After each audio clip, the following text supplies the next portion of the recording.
For decades, Americans were told the same story. Go to college, work hard, and you'll earn your way into the middle class. A degree wasn't just education, it was a guarantee, a promise, a ticket to a better life. But somewhere along the way, that promise changed, and millions of Americans never saw the change coming. Today, that promise looks like something very different. It looks like a 23-year-old graduating with $120,000 in student loans, only to land a job paying $45,000 a year. It looks like dorm rooms priced at $14,000 for 9 months of living space so cramped it barely fits 2 twin beds. It looks like private universities charging $28,000, $48,000, even $65,000 for a single year of tuition. And even the most affordable option, community college, still costs thousands of dollars a year, which many families simply don't have. This isn't just rare, it's normal. It's the lived reality of millions of Americans across all 50 states. It's the moment a high school senior opens a college acceptance letter, and instead of celebrating, their family stares at the cost breakdown and quietly do the math. How are we gonna pay for this? It's the win overshadowed by the debt that will follow them for decades. And for so many, college no longer feels like a beginning. It feels like a financial trap they're forced to step into. Because here's the truth that shocks almost everyone. College tuition in America has increased more than 1,200% since 1980. That's not inflation, that's hyperinflation. Tuition has grown faster than healthcare, faster than housing, and far faster than wages. While incomes crawled forward, the cost of a degree sprinted into the stratosphere. And the result is a generation where 70% of students have to borrow money just to sit in a classroom. Most Americans don't realize how dramatic this shift really was. It didn't happen in a year or even a decade. It built up slowly, campus by campus, policy by policy, loan by loan, until one day college quietly became one of the most expensive products sold in the United States. Not because education suddenly got better, not because degrees suddenly doubled in value, but because the system around college changed. Incentives changed, priorities changed, and the costs were passed down to the only people who couldn't say no, the students. This is why college today isn't expensive by accident. It didn't have to end up this way. College became expensive because the structure of higher education shifted, because the business model shifted, because the financial engine behind it shifted. And no one, not the schools, not the lenders, not the government, ever stopped to warn the students standing at the edge of that shift. They just kept telling them to go. If you want to understand why college became so expensive, you have to understand the system behind it. Because tuition didn't explode overnight, and it didn't explode by accident. It rose because every part of the American higher education machine quietly shifted year after year in ways that pushed prices upward while leaving students and families to carry the weight. The first shift was administrative bloat. A generation ago, universities were built around classrooms, professors, and libraries. Today, they're built around layers and layers of administrators, marketing teams, branding consultants, PR departments, fundraising divisions, student life coordinators, wellness directors, Title IX specialists, risk management units. The list goes on. The modern American university employs more administrators than professors, and every new office, every new department, every new vice president adds another salary, another building, another layer of cost that eventually flows straight into student tuition.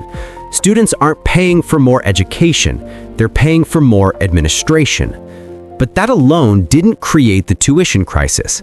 The second shift was the federal loan system, an incentive structure that completely rewired higher education. When the government made it easier for students to borrow almost unlimited amounts of money, colleges realized something. Students weren't the ones paying anymore. Loans were. And loans don't complain. Loans don't push back. Loans don't negotiate. So the moment federal aid expanded, tuition followed, not because colleges needed the extra money to operate, but because they knew students could get it. And when a system guarantees payment, prices only go in one direction.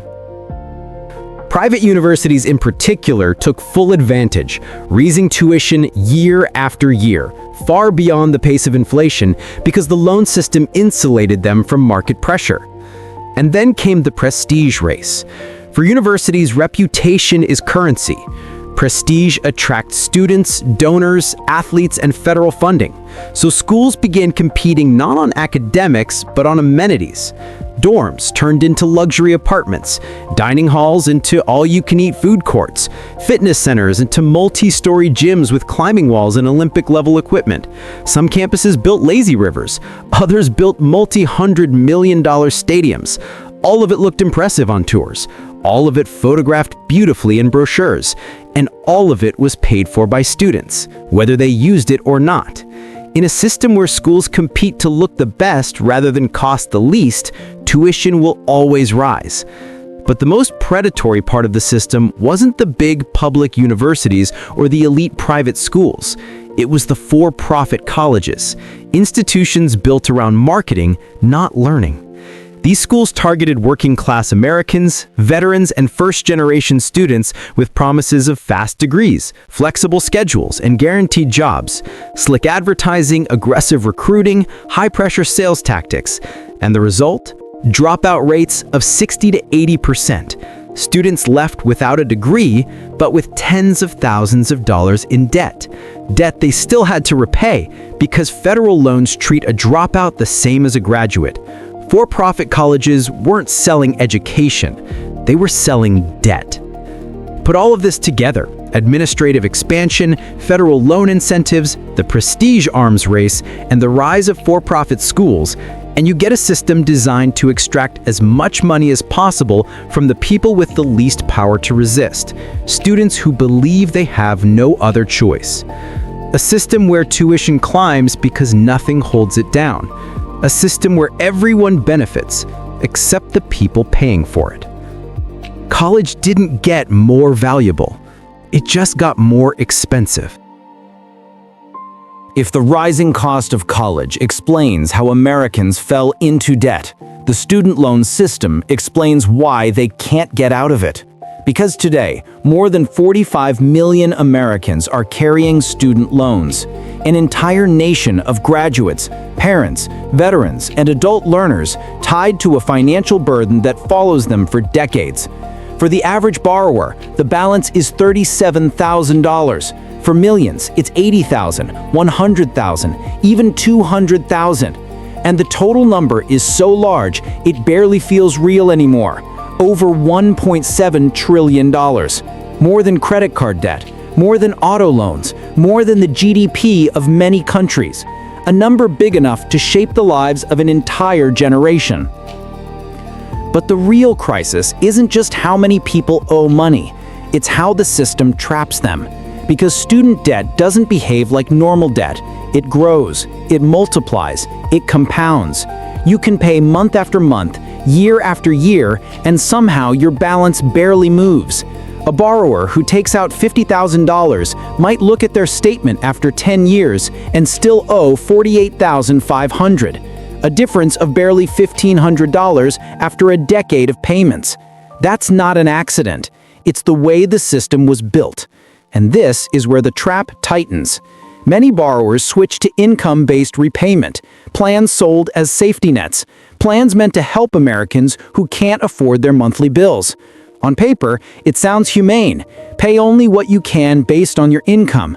But in reality, these plans stretch repayments out 20 to 25 years. And during that time, interest keeps accumulating, slowly, quietly, relentlessly. People end up paying more in interest than the amount they originally borrowed. Some borrowers spend their entire working lives making payments only to see the balance barely shrink or even grow. And while they pay, life keeps happening around them. Marriages, medical bills, childcare, rent increases, and the one milestone that becomes nearly impossible, buying a home. For millions of Americans, student loans didn't delay adulthood, they erased it. Homeownership became a dream, not a plan. Retirement savings became a luxury, not a priority. And major life decisions, starting a family, switching careers, going back to school, became risks rather than choices. The debt doesn't just follow them, it shapes them. And maybe the cruelest part of all is the generational betrayal. Older Americans remember a world where you could work a part-time job, pay tuition, graduate with little or no debt, and step directly into the middle class. They were told that a degree was a ladder upward. So they passed that promise down. Go to college. It's the path. It's the one investment that always pays off. But for millennials and Gen Z, that promise broke. Tuition exploded. Debt became unavoidable. Wages stagnated. And instead of rising into the middle class, younger Americans fell further behind. By almost every measurable standard, wealth, savings, homeownership, they are the poorest generation in modern American history at the same age. And so the truth becomes impossible to ignore. Student loans didn't help Americans get ahead. They held millions of them back. For years, student loans have been debated as if they're abstract numbers, financial charts, or political talking points. But step outside the statistics and you find something far more human. Real Americans living real lives shaped, sometimes defined by debt they took on simply because they believed education would secure their future.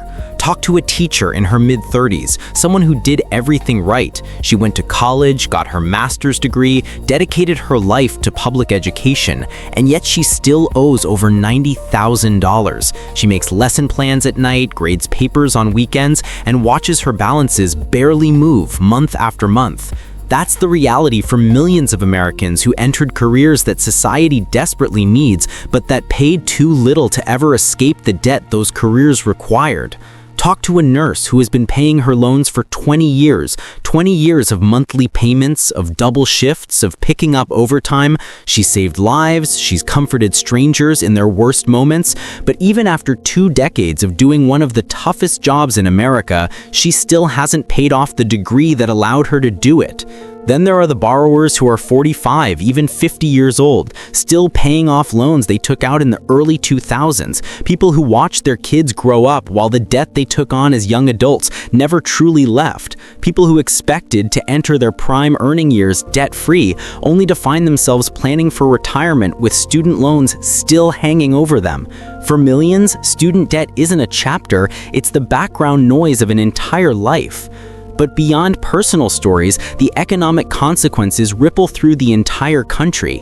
Millennials aren't buying homes at the same rate earlier generations did. They're delaying marriages or skipping them entirely. They're having fewer children or none at all. They're struggling to save money, invest, or build long-term stability. And when tens of millions of Americans delay or give up these milestones, the entire national economy absorbs the impact.